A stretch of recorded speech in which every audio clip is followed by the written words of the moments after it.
Good morning, Canvas Kids. Happy Sunday. I feel like I haven't seen you in so long. Why is that? I guess last week we took a little bit of a break, and then maybe I saw you the week before, but I don't know. It feels like a really long time. But it's November now, so happy November. It's the month of one of my favorite holidays. It's hard, I don't know. Each holiday, well, I shouldn't say each of them. The Groundhog Day doesn't have great meaning for me, but Thanksgiving, Christmas, and Easter they are vying for first place. Sorry, almost knocked it over. For different reasons. I love Thanksgiving is my point. I can't wait for it to get here. I know Thanksgiving is going to be a little different for us this year. I don't know if it will be for you, but a lot of families are having to make different choices for their Thanksgiving celebration this year. But I think it's a really good exercise for us as people to kind of live out the topic of our discussion today. We're going to be discussing thankfulness for most of this month. And one of the ideas that we're going to talk about with the idea of thankfulness is being thankful no matter what. No matter what, right? And so this year, many of you might have to stay home when you're used to traveling, or there may be family members who normally come to you who aren't able to this year. There may be some changes in the way you celebrate, but that does not change our celebration. It doesn't change that we are thankful and that we take this time of the year, every year, to think about all of the ways that our lives are good and the ways that we're thankful for them. So even if grandma and grandpa are not going to be able to come sit at the table with you, maybe they'll be there in a Zoom Thanksgiving dinner format, we can still be so thankful that we have people that love us and that we love. Okay, we're going to be looking at a series on the resources page. There are 2 video options for you. Again, we've done this before. There is a primary, and that again will be geared for those who may be in preschool, kindergarten, first grade maybe. And then the second video is for elementary, and that'll be for those of you in maybe first or second, third, fourth, fifth grades. And if you want to watch both, you are welcome to watch both. I think you'd like either one of them. But they're focused on thankfulness, and there are some really important stories in there. And then I'm also going to be talking to you about some things that are connected, related to those videos, but not exactly the same. So as we look at these next few weeks, we're going to really kind of blow up the picture of thankfulness. You're going to get a message, a lesson through the video. You're going to get a message or a lesson through the things that we talk about. And then your parents are probably doing these thankfulness challenges. Some of us are doing like every single day, writing down something that we're thankful for that day. So thankfulness is going to kind of be the topic of discussion everywhere we go for the next few weeks. Our hide and seek verse for this particular week, and we'll touch back on it each week, is found in the book of James. Now, this book of James was written by Jesus's brother. This is a man who grew up with Jesus.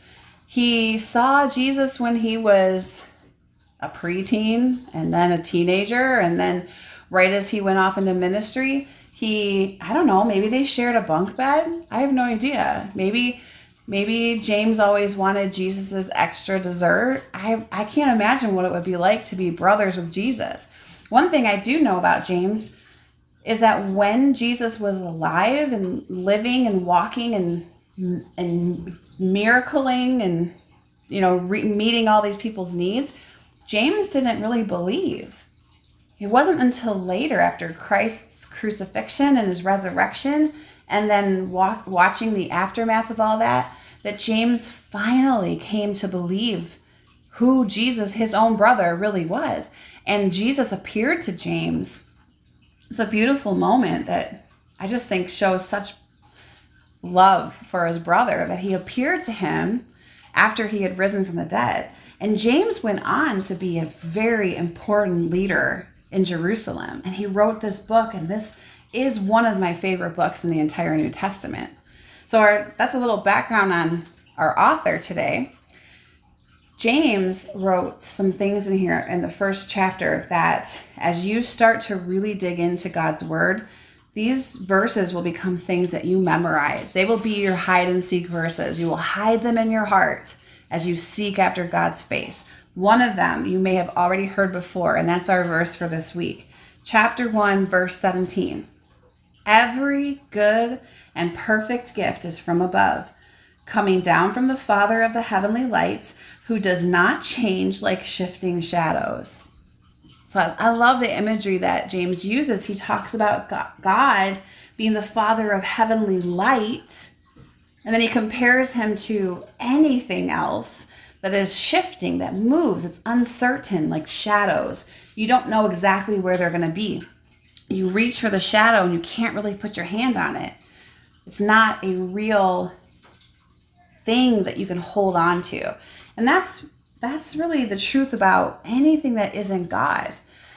God is the only source of true promise that will always, always, always be true. So I like that idea of it being like shadows. So in our verse, we are learning that anything good comes from God. Now, to dig into that idea, we of course have to have an understanding of what good is. Good sometimes is what we think it's what feels good in the moment, and then we figure out later that that wasn't really all that good. Maybe you are still eating Halloween candy, and maybe on the very first night when you got a whole bunch of Halloween candy, you ate a lot of it, and it was really, really good. And then maybe the next morning you didn't feel so great, or maybe you ended up having cavities because you've been eating too much sugar for a while and not doing the greatest job getting those molars brushed. Sometimes the things that are really, really good in that moment don't end up being good in the big picture. So when we're looking at this, we're not saying, well, if it feels good, it must be from God, and therefore it must be okay. This definition of good and perfect is fulfilling God's will. Everything that comes into our life that reveals who He is, that provides the things that we need, that shares love, all of those things are good, and they all come from God. This week, this whole series, our focus topic title is going to be this here. But I said thank you. And you might be wondering, what in the world does that mean? So we're going to kind of pull in with each of these topics and talk about the idea that we can say thank you. That doesn't mean that we mean thank you. So our focus is going to be, what does it mean to be thankful? Not just to say thank you. All of us, I'm a mom, I do this all the time, and I've been a daughter. I mean, I'm still the daughter, but I've been a kid and I've had my mom do this to me. Someone gives you something and your mom says, what do you say? Right? I do this. I'm doing this with Evie right now. She got a sticker at the doctor's office yesterday, and the nurse gave her the sticker, and I automatically said, what do you say, Evie? She said, thank you. I'm teaching her to say thank you, but am I teaching her to be thankful? So we're going to talk a bit about the difference between saying thank you and being thankful. When my kids all gather around this very table right here for dinner, I look around the table as we're getting ready to eat. Now, most of the kids have already started eating because I've been serving up the plates and they've been hungry. And I'll sit down and I'll say, who's feeling thankful tonight? And whoever is feeling thankful that night gets to be the one to thank God for our food. I think it's really important that the first thing we recognize is that we feel thankful, and then we allow our words to express that we're thankful. But the truth of it is, in real life, sometimes we don't feel thankful. We don't. We think it should have gone differently. I should have had more. I should have been first. I should not have had to wait so long. I should have gotten it exactly the way I wanted it. And we don't feel thankful. So what does that say to us? Does that say that it's okay because things didn't go our way, and we should have waited until they went our way. And then when they went our way, we should be thankful. Or is the message that we're supposed to be looking for what it is that we're thankful for, even if it's not immediately obvious to us? I think I set that up in a way that made the correct answer clear. Even when things aren't obviously things that make us feel grateful, doesn't mean that we're right and the other situation is wrong. Sometimes our attitudes are the things that are wrong. And so you've heard the expression, well, you need to have an attitude of gratitude. It's kind of where this same idea comes from. It's one thing to say, but I said thank you. Look at my face when I say that. But I said thank you. I can just hear my kids saying that. And they're looking kind of like, well, what do you want from me? Well, what I want is for your heart to be thankful.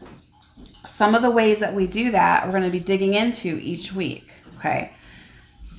One of the things that I think the first step in figuring out how do we make our hearts thankful, even when things aren't going the way we really want them to go, is to remember that every good and perfect thing comes from God. Everything that we have that is good and we know it's good, or good and we just don't see how it's good yet, everything that he's done for us is good and perfect. And the fact that the creator of the universe, the God who breathed life into the very first human being, and the God who created this entire beautiful world, your favorite animals, your favorite place to go, the God that created all of those things, he decided to give you something good. That's pretty amazing that God loved you enough to pay attention to your life, right? Think about some celebrities that you really admire. Maybe a musician or an actor. Maybe there's an athlete that you think is really cool. I mean, if you could meet Aaron Rodgers, that would be mine. If you could meet Aaron Rodgers, that would be so awesome. Aaron Rodgers is really important in our world, according to the football part of things. He's a celebrity. Everybody, we know his name. If we don't know him from the Green Bay Packers, we probably know him from the insurance commercials. Aaron Rodgers is a name we know, but Aaron Rodgers isn't thinking about Heather Karchesky. He's not making a way in his day to figure out how to give me something good. He's not thinking about how to line everything up in my life so that I can be blessed and I can therefore be at peace. He's not thinking about me at all. But God is so much more important and so much bigger than Aaron Rodgers, and yet he thinks about me. Jesus is standing there right by God's side praying over me.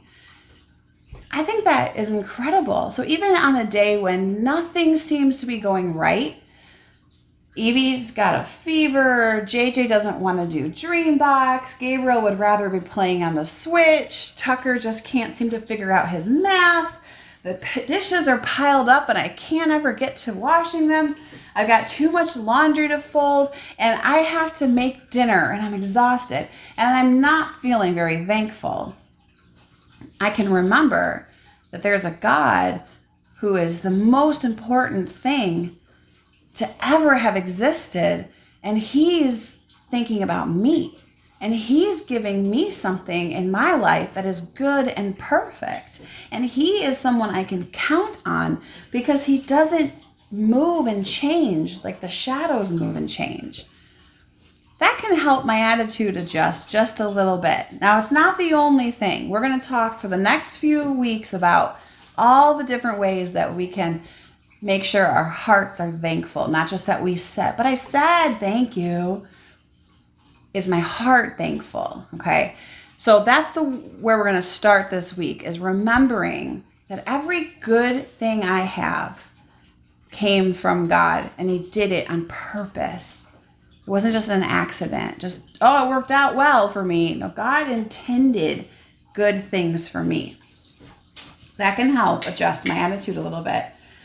All right, we have a few hide and seek questions from our verse and just from our discussion today. So if you're taking a look at James 1:17, you're going to look at your resources page, and you have these 3 questions to be talking about with your parents.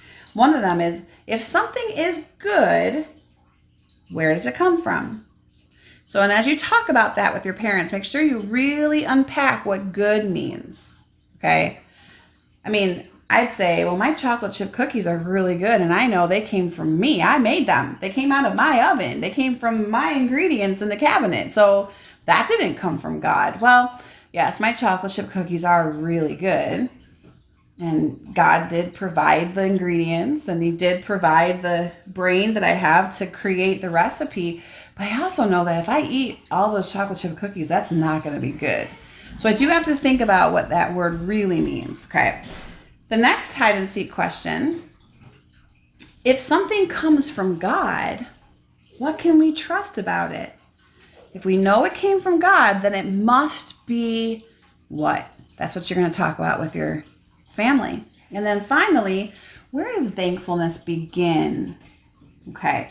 So you're going to think about the moment when the nurse gave Evie the sticker and I turned to her and said, what do you say? And you're going to think about when I sit down with my kids at the table for dinner and I say, who's feeling thankful tonight? Think about all of those pieces and work it out. Where does the thankfulness begin? Does it begin from our parents who make us say it every time someone gives us something? Or does it really truly begin somewhere else? So think that through with your families and come up with some answers. You've got your 2 videos coming up, so pick one or watch both, either way. And you're going to talk through those hide and seek questions with your families. We're going to be looking at this concept. And this was a gift from my friend Janie. And I thought, how perfect, because this is kind of where we're headed in our sermon series. In all things, give thanks. There's a verse in our study coming up, and we'll look at that verse from the Bible. But I want to be challenging you to, sitting in your moment when you're the most frustrated or the most exhausted or the most disappointed, find a way. How can we give thanks in that moment? Okay. And it might not be saying, thank you, God. I'm so glad that I get to sit at home while my brother gets to have a sleepover at our best friend's house. I'm not expecting that you'll be thankful for the things that happen that are not fun. But even in that moment, you can find a way to be thankful. Well, we'll dig into more of this as we go, and I hope that you're enjoying your November so far. I will get to see you very soon, and I can't wait for that. I love you all. I'm praying for each one of you, and I'll see you soon. Bye.